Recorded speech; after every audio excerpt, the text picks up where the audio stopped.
Hi everyone, my name is Jamie Brandis and I am with the Colorado Small Business Development Center Network's SBDC TechSource Commercialization Program. I'd like to welcome you all today to how to look for SBIR agencies and topics.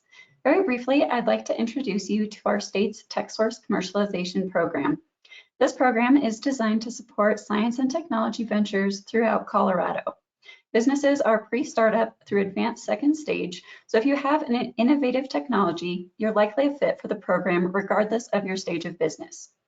SBDC TechSource Commercialization focuses especially on sources of non-dilutive capital where there's no equity given, technology commercialization, and SBIR STTR grants. We also cover R&D tax credits, government accounting, IP protection, access to capital, and market research. We provide customized expert consulting at no cost to you, as well as relevant workshops, events, and accelerator programs. A new program we've added is Red Team Review, which provides professional guidance and a final review of a company's SBIR or STTR proposal prior to submitting it to the participating federal agency. NASA is the first agency we're focusing on in 2023, followed by DoD and DOE. After this webinar, if you're interested in meeting one-on-one with an SBDC TechSource specialist, attending events, workshops, or webinars, or learning more about our Red Team Review program, please visit our website at sbdc-techsource.org to get started. These resources are available thanks to support from SBA's FAST program, VISA, the Colorado Office of Economic Development and International Trade, and the City of Boulder. A few quick things. After this webinar, if you're interested in meeting one-on-one with an SBDC TechSource specialist or attending events, workshops, or webinars, please visit our website to get started. If you're located outside of the state of Colorado, we encourage you to check out your local SBDC and resources for your individual state. Today's webinar is being recorded, and you'll receive an email following the presentation with a link to the recording. You'll also receive a copy of today's presentation slides. Just a few housekeeping things. Everyone is currently on mute. If you do have questions, please type them into the chat bar, and we will leave ample time for Q&A at the end of today's session. I'd now like to introduce you to today's webinar presenter, Ed Case.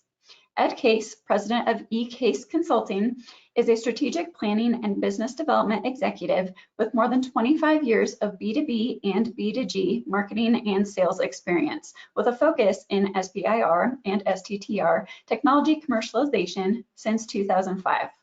This experience spans various technologies, including aerospace systems, scientific instrumentation, industrial equipment, software, and medical devices. Ed has held leadership roles in a number of functional areas, including marketing, sales, and consulting services. Ed received his BS in mechanical engineering from Clarkson University and his MBA from Colorado State University. Now I'll turn it over to Ed. Thanks for presenting today. Thanks, Jamie. So as Jamie said, my name is Ed Case, and I've been consulting with the SBDC since 2015. And have been active with the SBIR program since 2005. So the big thing we're going to look at today is ways you might be able to get access to non-dilutive funding available through the SBIR program.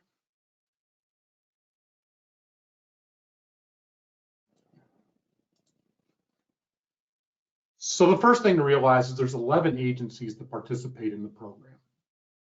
And they vary everything from DoD down to some of the smaller agencies. And as you can see from the pie chart, SBIR is based on the amount of external R&D each agency does. So DoD actually encompasses about half of the SBIR funding that's available, with large portions also for Health and Human Services, DOE, NSF.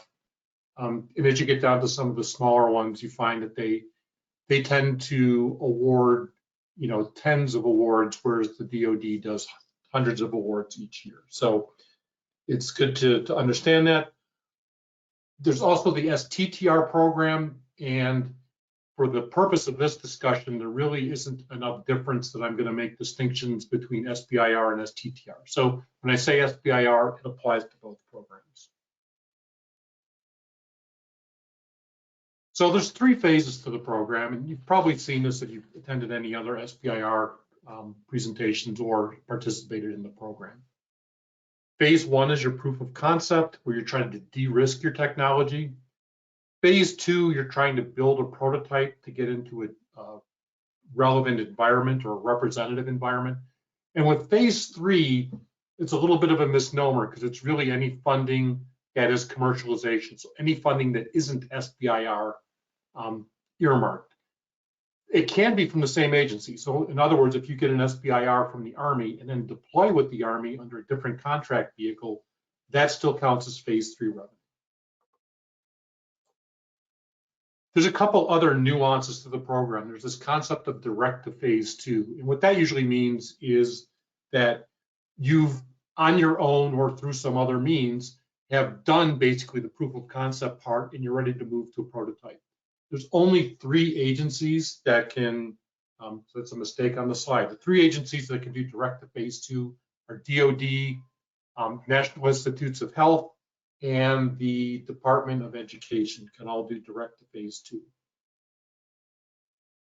Sometimes to mature your technology takes longer than phase 1 and phase 2.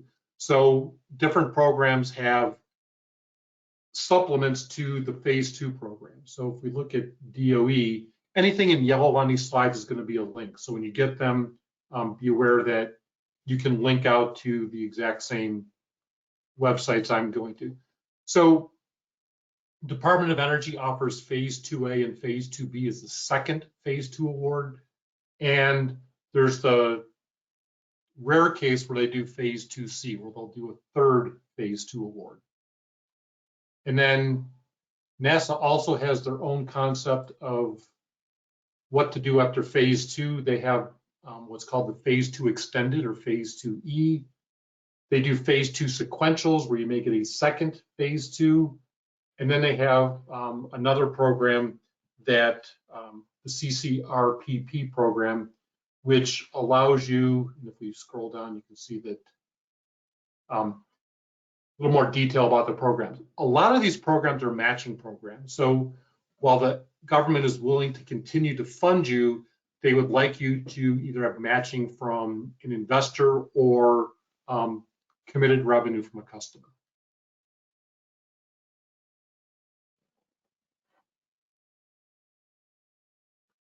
So the way SBIRs get released to the world are solicitations. And most agencies have solicitations that have specific topics.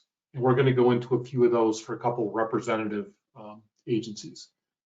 NSF is the one difference there. They have topics of interest that are in a portfolio. We'll touch on the NSF site as well.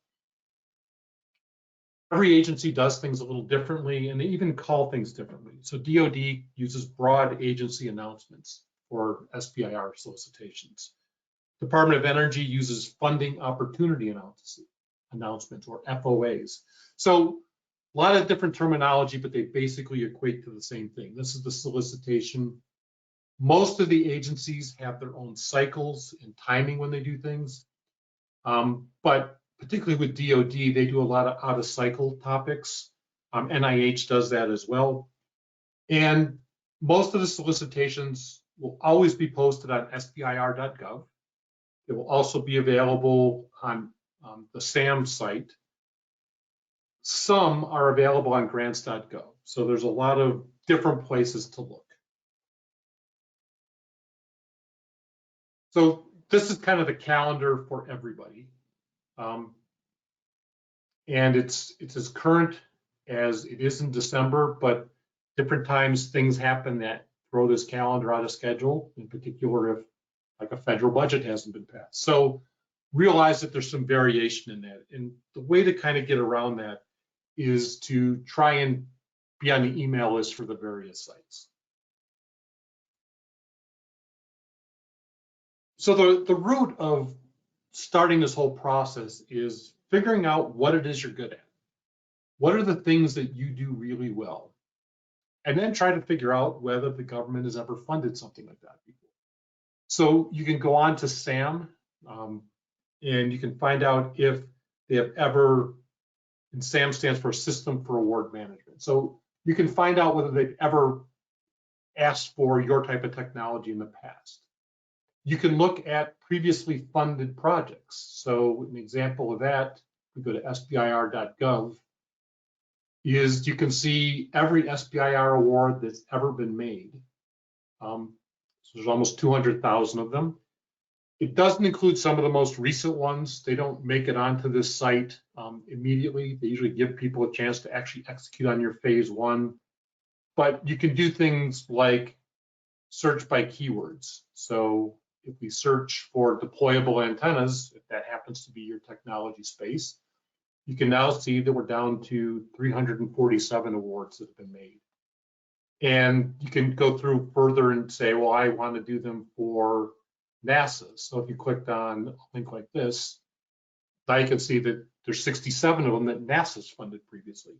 So there are ways to kind of navigate and see, well, what have they been interested in the past? Because that may indicate future interest as well. So that helps you figure out which agencies. You always want to match your core competencies against the topic. I see people who do, well, we can kind of do that. Maybe we should go after this one. When you chase those kind of marginal opportunities, usually the opportunity cost is pretty high. So I always tell people, don't chase those fringe topics. So as I just said, you want to stay informed. And staying informed means you go out and look at websites. There's a good chance that SAM is my least favorite government website. There's a ton of information there. It's really hard to find it. Everything that the government is looking for is on that site. But that means it's everything from your deployable antenna to someone to empty the garbage cans at the National Institute of Standards and Technology here in Boulder. So you have to figure out how to navigate using keywords very wisely to be productive with SAM. So not the first place I would look. I like to go to the SBIR.gov site. So here I could do something like, well, tell me what NASA's looking for. And we find that NASA has 2 open solicitations, one for the SBIR program and a smaller set of topics that are available in the STTR program. The numbering is pretty intuitive. This is fiscal year 2023, and it's their first solicitation of the year. Before you dive into this, there are tons of tutorials. You can see there's 18 different topic areas that the SBIR agencies have contributed to kind of teach you the program. If you have a question, this is a good place to start. And there's also various webinars that the SBDC has done that are available on the website. And that's true of SBDCs across the country. So you may find other sources to get educated, but the tutorials give you a real common footing across everything. And then the last cautionary tale is make sure you have your registrations done. If you are not registered, you cannot even submit a proposal, much less receive money from the government. So you want to make sure that you follow all of the steps. If you're having trouble with registrations, there's another set of organizations. They're called PTACs, the Procurement Technical Assistance Centers. There are PTACs in every state, and those PTACs can help you with your registrations if you have questions. So that's kind of all of the housekeeping of what could be going on in the world and what do you need to know before you start looking for topics. So let's actually go and look at topics. The first thing I always tell people is read the current solicitation. You don't want to be disqualified for not following directions, so read it and understand it. So this is the current NSF solicitation. You can see that they have 3 windows where they're accepting proposals. One of them closes on March 1st, so about 6 weeks from now. Next one closes in the summer, next one closes in the fall. So everything you need to know about what goes on with NSF is available in this particular publication.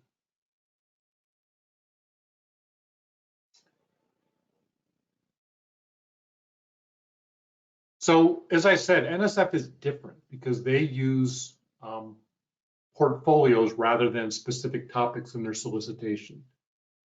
So if you jump to their portfolio, they have lots of broad categories of things that they look at. If you click on one, like we're going to happen to take a look at energy technologies, you can see that there's a program director that's assigned. You can find out a little bit about that person. There's a description of overall what they're looking for, and then you can see there are specific subtopics. For example, if you did battery technology, then energy storage is probably an area you want to look at. So, and if we get other aspects of NSF, one of the things that they do differently is they want you to pitch your idea. And it's not like an investor pitch, it's more like a white paper. So what they're going to ask you to do, and this is all, you're going to probably format these in Word or some other process like that, Google Docs, and you're going to do your word count because you're going to cut and paste into a web form. So you're going to end up having 500 words to talk about, this is what my innovation is. This is why it's different, because NSF funds high risk, high reward. So this is kind of the risk part. It's not been done before. You're going to describe your technical objectives and challenges. You're going to talk about the market opportunities. That's the high reward part. Is there going to be demand for this? Who are you going to sell to? And then the last piece is 250 words to talk about your company and team. And this is kind of the why this company as opposed to some other company that may propose this technology. So NSF is a little different animal. When you submit a pitch, usually within 3 to 6 weeks, they will let you know whether your pitch is approved. If it's approved, then you can move to the full proposal process. And you have 1 year from the day your pitch is approved to actually submit your proposal. So you do have some time there. And when you look at the proposal, it's pretty clear, you know, what the instructions are. They even do things they give you an outline, tell you what not to do. They'll tell you even what size font and what size margins you should be using. And they tell you all the different pieces. In my best practice is I always cut and paste these into the Word doc kind of as comments. And I don't delete the comment until I know I've answered all the questions for that section. And I usually make all these sections headings in a Word document. In my other life, I also review commercialization plans for the Department of Energy SBIR program. I get kind of cranky if things aren't where I expect them to be, so following the outline makes for a happy reviewer. And if you're asking for money from someone, a happy reviewer is a good thing. So I tell people to try and very closely follow the directions, because not following the directions can, in some cases, cause you to get points taken away. In some cases, they may not even read your proposal. So following the directions is very important.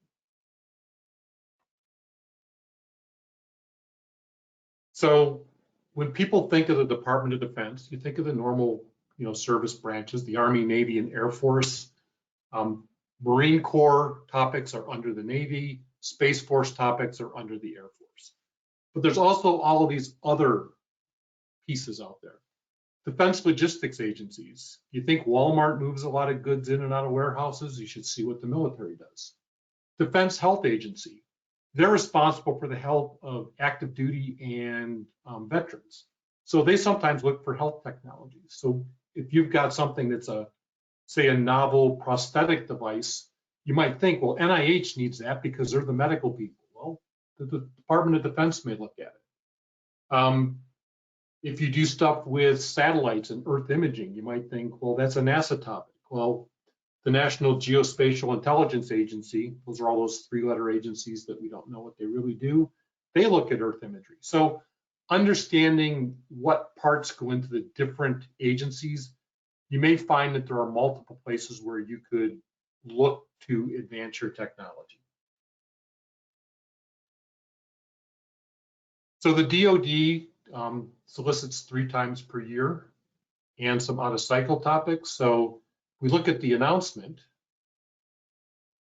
you can see that right now, the 23.1, so the first SBIR release of fiscal year 23, and STTR 23A, the first STTR release of fiscal 23, are available right now. They just did the pre-release of their topics January 11th.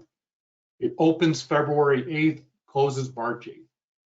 During this pre-release period, you can actually ask direct questions of the people listed as technical points of contact. So, so here's all the things that are in this the 23.1. You can see that we've got Navy topics, Air Force topics, Defense Health Agency, Missile Defense Agency. You can see Navy has some direct to phase 2 topics. Air Force has direct to phase 2. We talked about those earlier. If you look at the STTR is different in that usually you have a research partner that's either a government lab or a university that is contributing the intellectual property. And that's about as much as I'll say about STTR. But you can see here, fewer things going on. You got the Navy, the Air Force, Defense Logistics Agency. So not as much going on in the STTR world.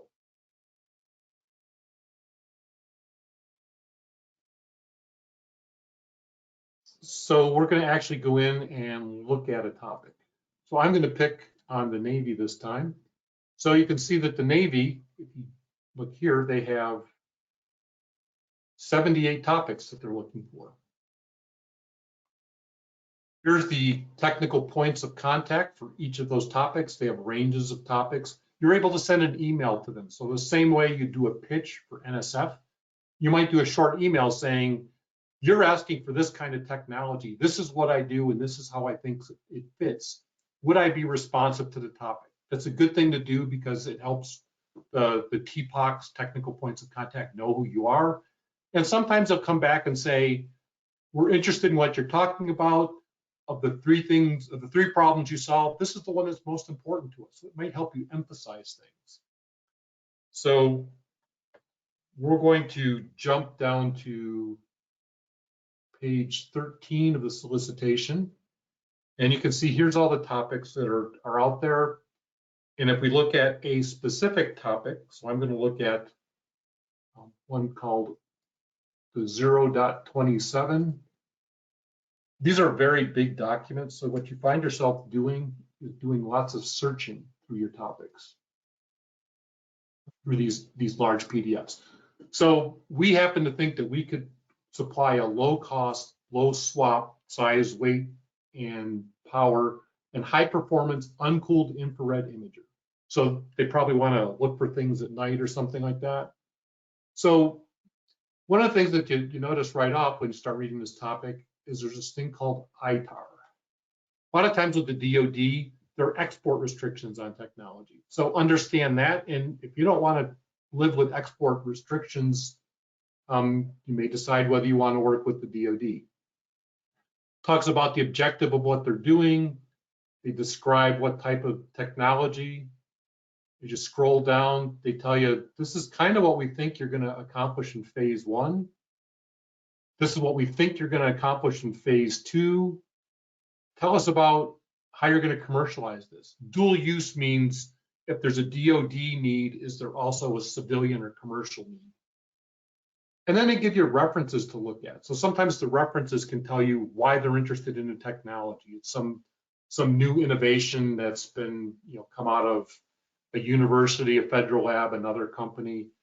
But read very thoroughly the kind of stuff that is in here because there is a lot of helpful information. One of the reasons I like the Navy is when you go to write your proposal, they provide templates. Most of the other agencies, we saw with NSF, they tell you what goes in, but they don't have it all blocked out in headers and subheaders and things like that. The Navy actually does that for their traditional topics. So while the Navy provides these templates, the templates are useful, but only for the Navy. Not every agency asks for the exact same things, so please don't use a Navy template for the Army because you may end up missing something. So those are kind of the traditional topics that come from the DoD. I'm gonna close a couple of those tabs. The DoD also has this thing called open topics.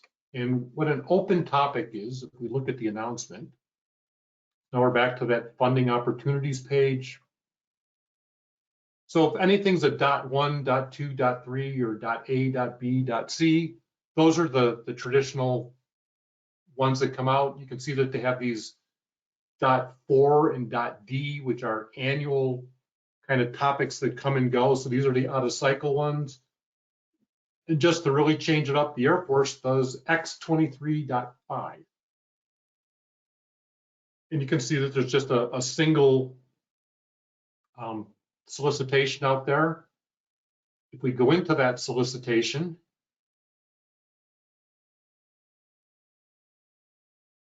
there is one single topic.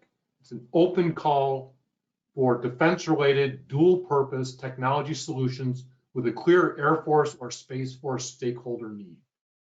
The reason these topics exist is different elements within the DoD would like to not have DoD-only solutions. They would like to benefit if something in the commercial world helps them and requirements in the commercial world match their requirements, they can get technology that's been designed for a different customer, but they can leverage it without having to necessarily pay for all of the R&D associated with it. So what happens with these is you kind of have to fit your technology into one of these technology areas that they highlight. And they tell you what the objective is, and they give you a description of the program, and they're very loosely telling you what the phase 1 and phase 2 goals are. One of the big things with these, in addition to making some progress on maturing your technology, is figuring out who your customer is. So they want you to find potential stakeholders. Who is it that is going to use your technology? So the Air Force SBIR program, that funding comes to the Air Force Research Lab. The Air Force Research Lab does not fight wars. You have to eventually deploy your stuff with an operational command. So if you had a weather technology, at some point your customer is the 557th Weather Wing, because that's where all the weather forecasting for the Air Force happens. And the Air Force does weather forecasting for many of the other branches. Navy does some of their own weather, but in general, the Air Force does weather for the DoD. So figuring out those types of things helps you write a better proposal, because at some point in your commercialization plan, you have to tell them who your customer is within the DoD. And again, we see, phase 2 goals, and then these dual use applications, and the references. Most of these references, as you can see, are kind of the strategic roadmaps within the DoD. The difference also with the Air Force open topics is there is not a technical point of contact. So when I say open topics, it's these commercial solution openings, CSO topics.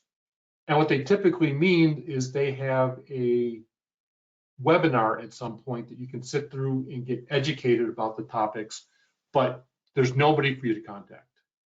So that's different from the normal or traditional DoD SBIR topics. The other thing that's interesting is what goes into the proposal. Usually you have a technical volume where you're writing some number of pages. You can see in this one, it's a slide deck, up to 25 slides. And if you scroll down farther, they tell you what the content is. So we want, tell us about the significance of the problem. Tell us about your team's ability to execute. Tell us how you understand the defense need. So because these slides are never going to be presented, they're really just going to be read. Forget all the rules, about PowerPoint, about not putting a lot of words on slides. You're going to have to describe things in a relative deep amount of detail in order to come across well with your reviewers. So while they use slide decks, they're more briefing slides than they are presentation slides.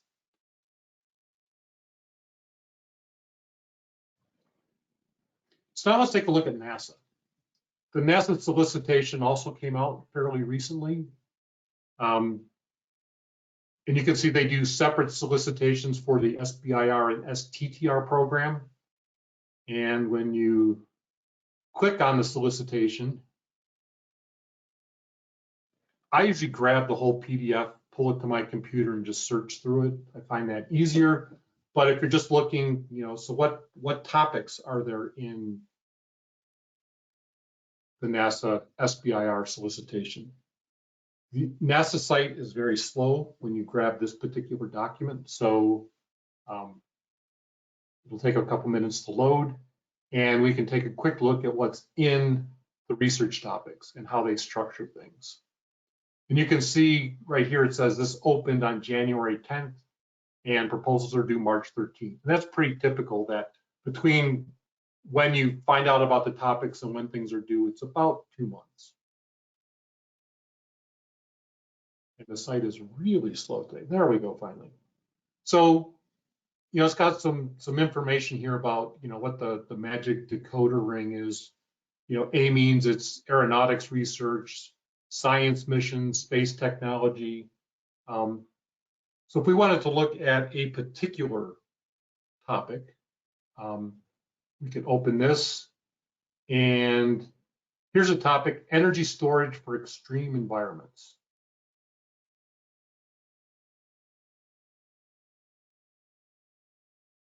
A little faster, so that's good. So this gives us detail. So the lead center, GRC, is Glenn Research Center. Participating center, JPL, Jet Propulsion Lab, out in the LA area. Tells you what they're trying to accomplish.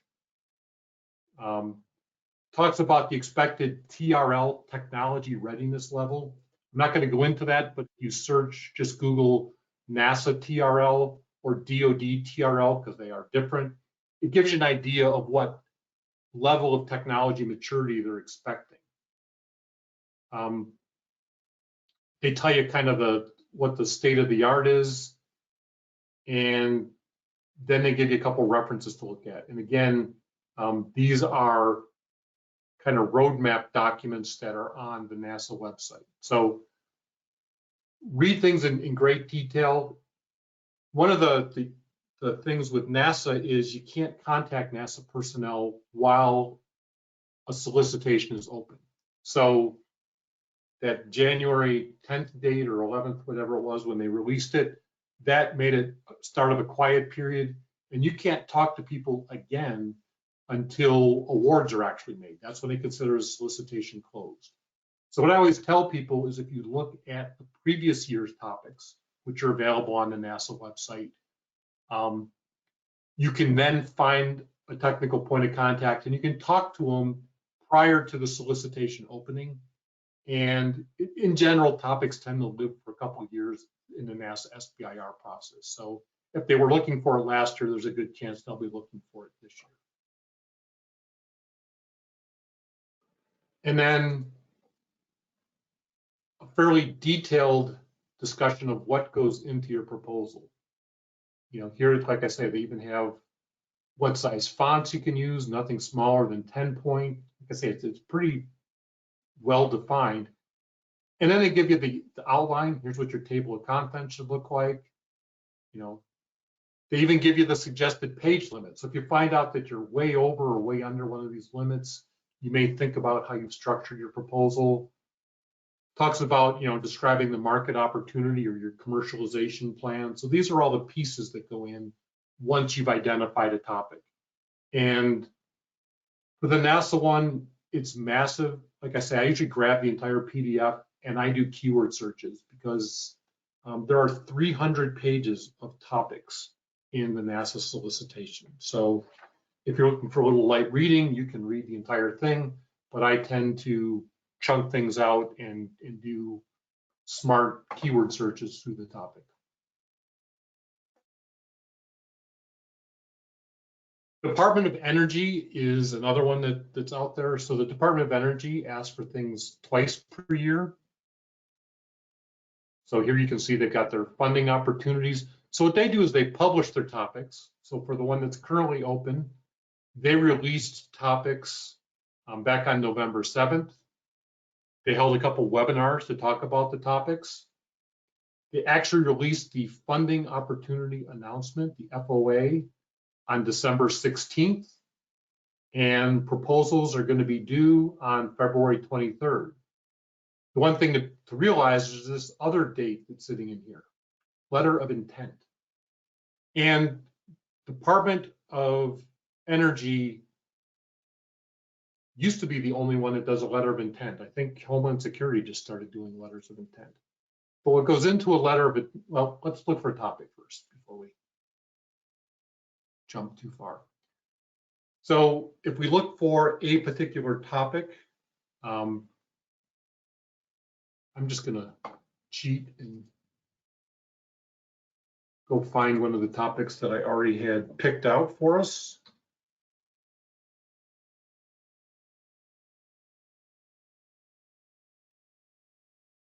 So you do stuff with wind energy.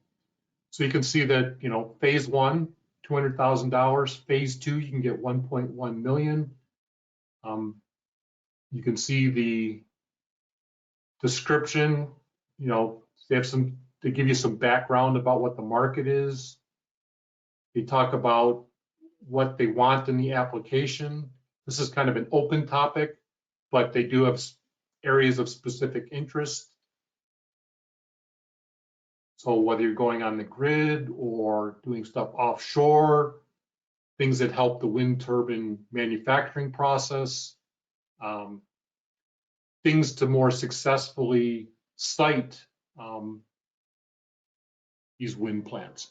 So that's kind of the mix of what you might see in a Department of Energy topic. The letter of intent, they give you pretty clear instructions, and they even give you an example. So what they're basically looking for is tell us what you're going to develop. And part of the reason they do this is the Department of Energy does everything from solar power to, you know, the particle accelerators in the Department of Energy labs. They want to make sure they have well-qualified technical reviewers, and they also want to make sure that you have a responsive topic. They don't want you to write a proposal that isn't going to be read or isn't going to be reviewed well. So that's why they want the letter of intent, to make sure they have someone qualified to read your application. And then again, in the actual FOA, they'll talk about, you know, what goes into the application. So we go to page 26. Got it? You know, what goes into it, and, you know, again, they're going to give you, here's the narrative, we need a cover page. You know, tell us about the facilities, give us your work plan, tell us about your technical objectives. So they give you a pretty good lineup of what goes into each of these proposals.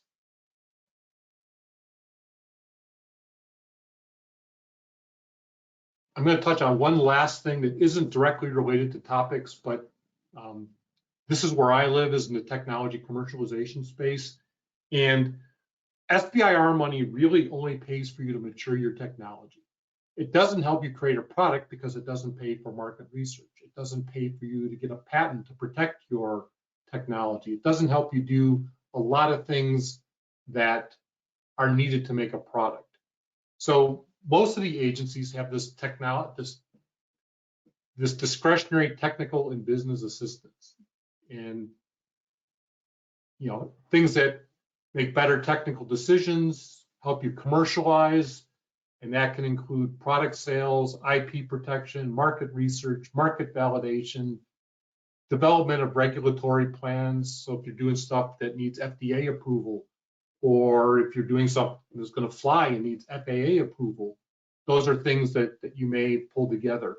So above and beyond your technical award, for phase one, you can get up to $6,500, and it varies from agency to agency. And for phase two, you can get up to $50,000 to help you better market your technology.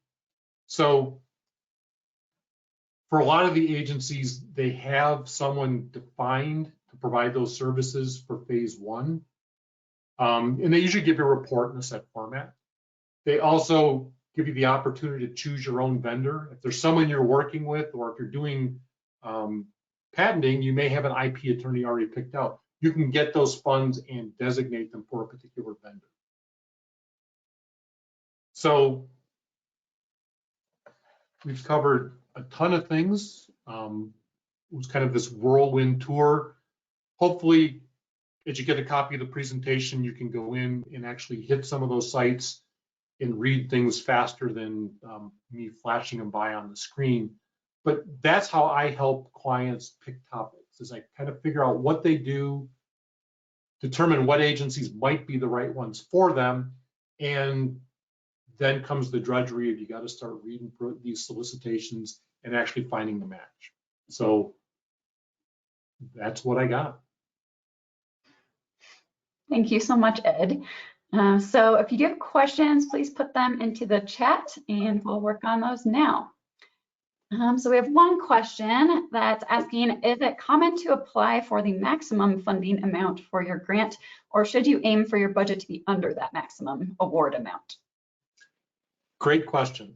It does not raise your chance of getting awarded if you come in cheap. So ask for the maximum amount because you're going to need it. It's R&D. There's all the unknowns.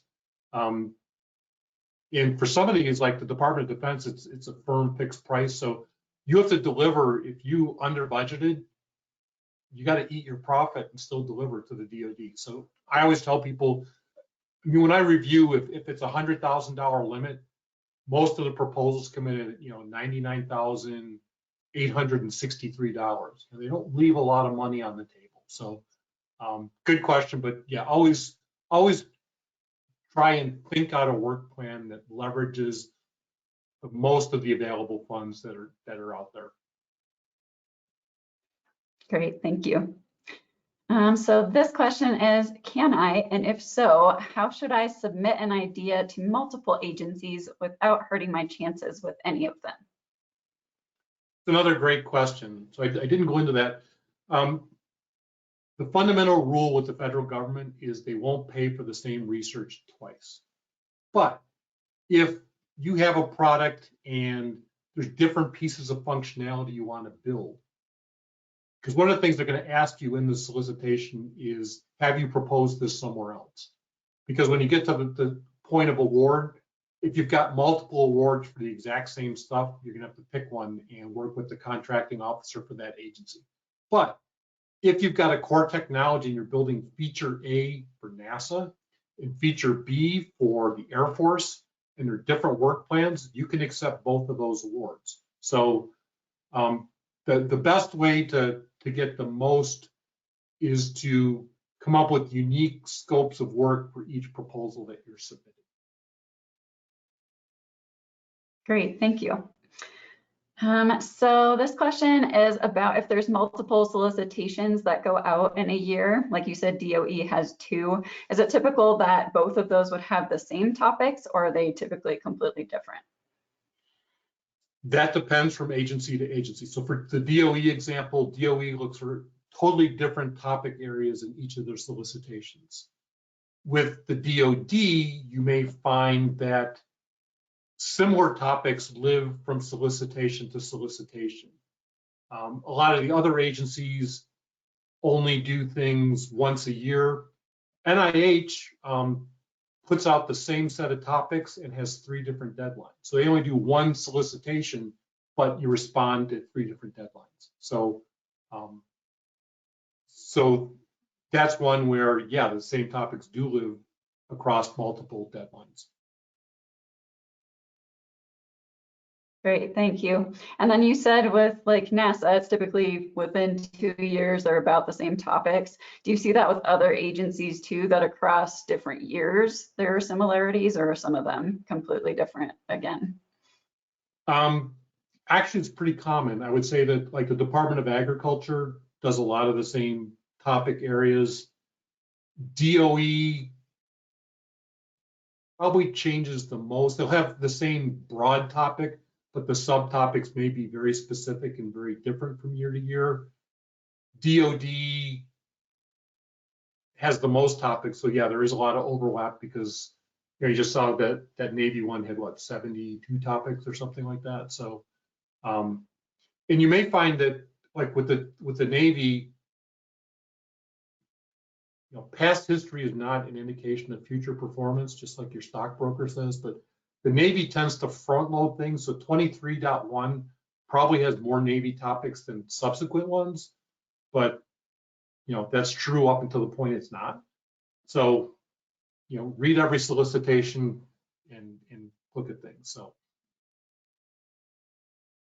Great, thank you. So this person was bringing up the issue of contacting people, like the TPOCs that you mentioned. So how important is that? Is it good to pitch your ideas? And then is email the best way, phone? Does it vary based on the agencies? I guess more guidance on that. Sure. I think it's always best practice to contact someone who's your potential customer. So I don't think there's a reason not to contact the TPOC.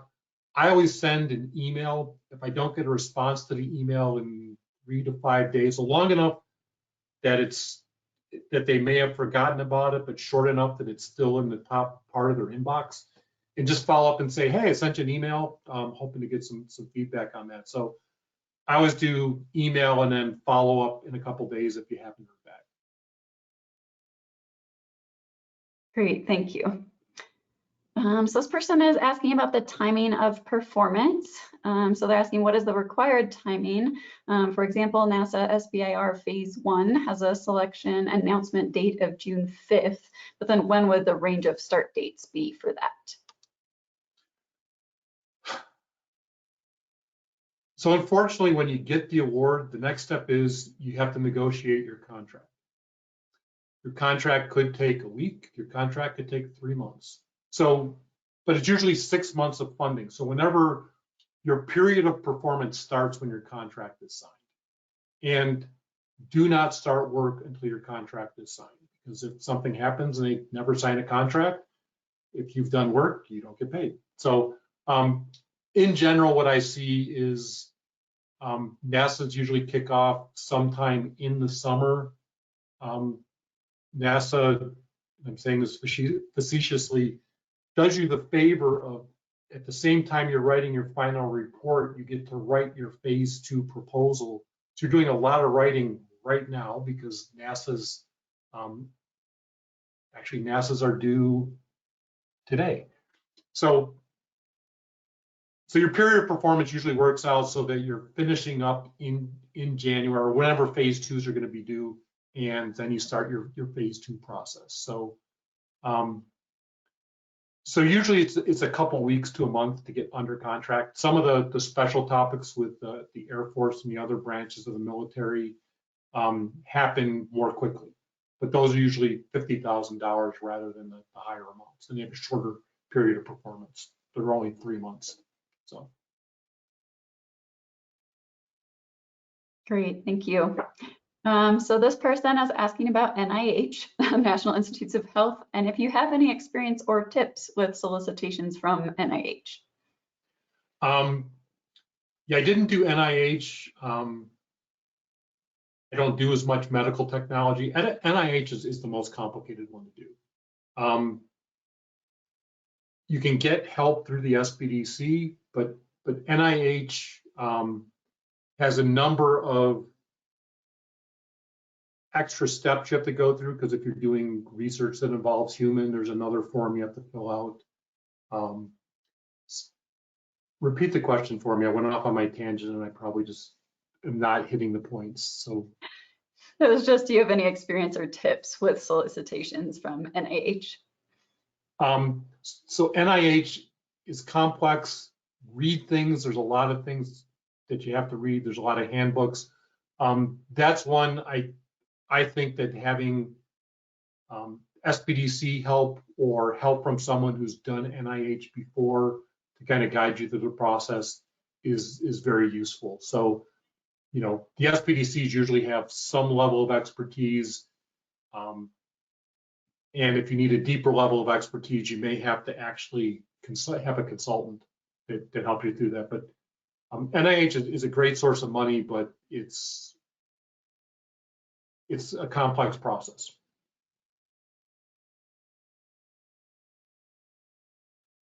It would have been its own webinar. That's why I didn't do NIH. So yes, it could be. It's a big one. Okay, so I know this is more budgeting stuff, which is another specialist that we have, but maybe you have an overarching idea to answer this, but it's how do you set your own labor rate? So as Jamie said, there is another consultant whose expertise is budgeting, but in general, your labor rates have to be market competitive.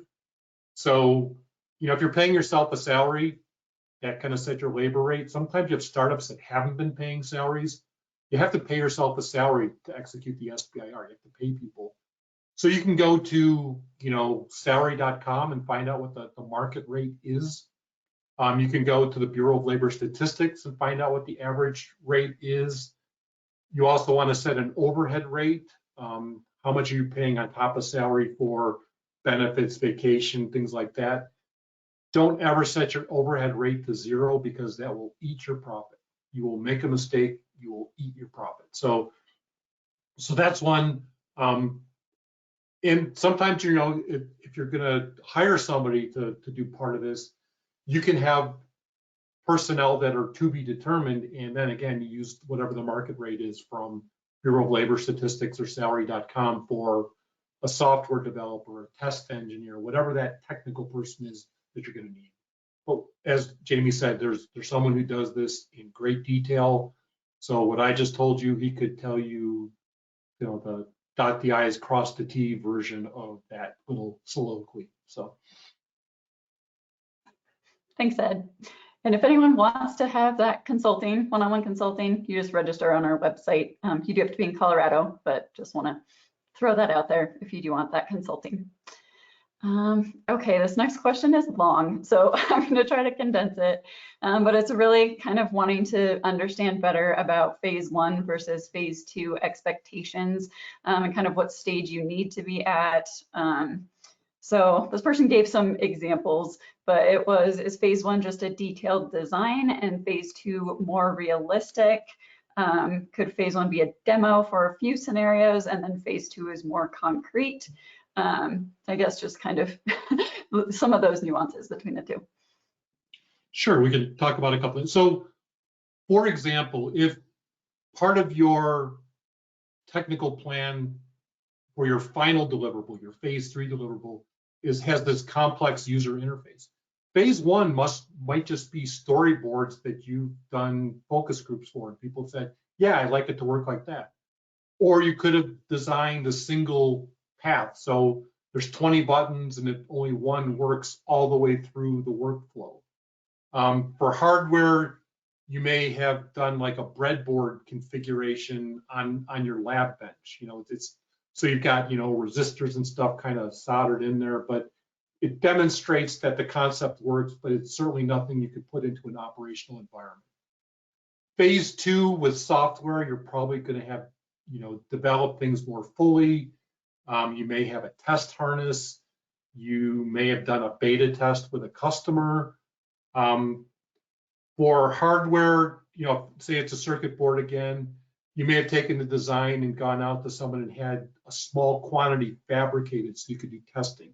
Again, it's not the finished, polished, I'm going to make 10,000 of these, but I built 5 so I can do some benchtop testing and things like that. So proof of concept is real loose. It's yes, I have conveyed that this is possible. Prototype is I've got something working that, with enough duct tape and baling wire, I can keep it working in the lab to demonstrate it's possible. But I know that when I commercialize it, that there's, environmental testing, vibration testing, heat testing, ruggedization that's going to have to happen for a real product. But through your phase 2, it can be something that is, you can demonstrate things in a laboratory or a very controlled environment. Great, that's really helpful, thank you. I think that's about all the questions we had submitted. So if anyone else has stuff, please feel free to enter it.